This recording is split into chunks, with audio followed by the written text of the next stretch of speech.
BSc forms viewer subscribers அனைவருக்கும் நெஞ்சார்ந்த வணக்கங்கள். இப்போ பார்த்திங்கன்னா பருத்தி பாராணிச்சு முதல் தண்ணி வைக்கிறோம்.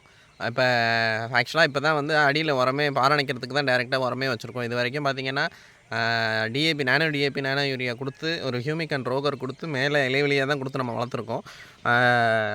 தண்ணியே வைக்கல, பருத்தி போடுறதுக்காக தண்ணி வச்சுருப்போம் இல்லையா தரிசில், அதில் தண்ணி வச்சது தான். அதுக்கப்புறம் தண்ணியே வைக்க முடியல, மழை 2-3 மழை நல்லா பேஞ்சிருச்சு. அதுக்கப்புறம் நம்ம ரோகர் ஹியூமிக்கும் நானோ டிஏபி நானோ யூரியா மட்டும்தான் கொடுத்துருந்தோம். இப்போ பார் அணைச்சிருக்கோம். இப்போ பார் அணைச்சிருக்கிறது 6 அதாவது 2 ஏக்கருக்கு என்ன உரம் வச்சுருக்கோம் அப்படின்னா 5 மூட்டை 20க்கு 20, 2 மூட்டை urea, magnesium sulphate 50 kilo, zinc sulphate 20 kilo, அப்புறம் சாரல் அப்படின்னு சொல்லிட்டு ஒரு பயோ ப்ராடக்ட், எப்போவுமே டீப் ஜெல் போடுவோம் இல்லையா, அந்த கம்பெனியோட சாரல் அப்படின்னு சொல்லிட்டு ஒரு பயோ ப்ராடக்ட்டு, அப்புறம் கீர்த்தி அப்படின்னு சொல்கிற மூட்டை 2 மூட்டை. இதுதான் நம்ம வந்து பார் அணைக்கிறதுக்கு உரமாக வச்சுருக்கோம். இப்போ உரம் வச்சு இப்போ தண்ணி வச்சாச்சு. தண்ணி வச்சு கொஞ்சம் உணர்ந்ததுக்கப்புறம் இப்போ நம்ம வந்து பூச்சி மருந்து ஸ்ப்ரே பண்ண போகிறோம். பூச்சி மருந்து என்ன பண்ண போகிறோம்னா 2 வருஷமாக என்ன பண்ணிகிட்டு இருந்தோம், டெலிகேட்டு ஜிங்க், அதுதான் பண்ண போகிறோம். இந்த வாட்டி டெலிகேட் ஜிங்க் தான் பிளான் பண்ணியிருக்கேன். தண்ணி ஓடிட்டுருக்கு.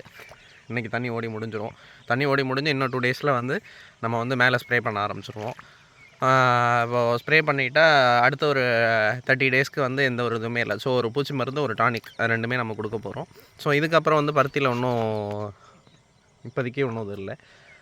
இப்போ இன்னொன்று பார்த்தீங்கன்னா, இன்றைக்கி நான் என்ன பண்ண போகிறேன் அப்படின்னா, தண்ணி ஓடிக்கிட்டு இருக்கு இல்லையா, தண்ணி ஓடிட்டுருக்கு, பாதி வந்து தண்ணி ஓடி ஒஞ்சிடுச்சு.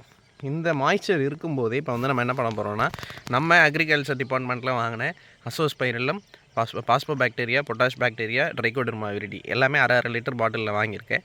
இப்போ இதுக்கு பார்த்திங்கன்னா எல்லா மருந்துலையும் 1/2 லிட்டர் எடுத்து ஒரு 50 லிட்டர் ட்ரம்மில் கலந்து இப்போ காலையில் கலந்து வச்சுருவேன்.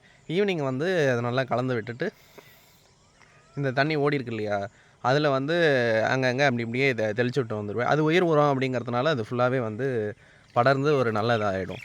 அசோஸ்பைரெல்லாம் பார்த்திங்கன்னா நல்ல தலைச்சத்து எடுத்து கொடுக்கும். இந்த நுண்ணுயிர், இப்போ சில பேர் இயற்கை விவசாயம் ஃபுல்லாகவே அதை மட்டுமே வச்சு பண்ணுறாங்க, உரமே போடாமல். ஸோ அது மாதிரி பார்த்திங்கன்னா அந்த உயிர் உரமாக அது ஆக்ட் ஆகி நமக்கு நல்ல ரிசல்ட் கொடுக்குது. ஸோ பொட்டாஷ் பாக்டீரியா இப்போ மழை பெஞ்சிருச்சுன்னா, இப்போ பிரிட்டோராஜ் சார்லாம் சொல்கிற மாதிரி மழை பெஞ்சிருச்சுன்னா நம்ம வயலில் உள்ள சாம்பல் சத்து எல்லாமே வந்து மண்ணுக்கு கீழே போயிடுது, சாம்பல் சத்து குறைஞ்சிடுதுங்கிறாங்க. ஸோ அதை நம்ம வந்து ரீசார்ஜ் பண்ணுறதுக்காக பொட்டாஷ் பாக்டீரியா நம்ம இது பண்ணுறோம். அப்புறம் பாஸ்போ பாக்டீரியா, அசோஸ்பைரில்லம், ட்ரைகோடெர்மா விரிடிலாம் போட்டோம்னா நமக்கு வந்து பூஞ்சான தாக்கம் வந்து நமக்கு ரொம்ப குறைஞ்சிரும். ஸோ நம்ம அதுமாரி தான் பண்ண போகிறோம். இதுதான் இப்போ வரைக்கும் நம்ம வந்து பருத்திக்காக நம்ம பண்ணியிருக்கிறது. முன்னாடியே சொல்லியிருக்கேன், RCH 659 அப்படின்ற இதை தான் நம்ம இது பண்ணியிருக்கோம்.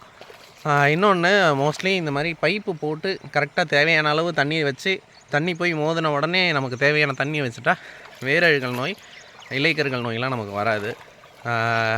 இப்போவே செடி பாருங்கள் நல்லா தான் இருக்குது, நல்லா சப்பை வைக்குது.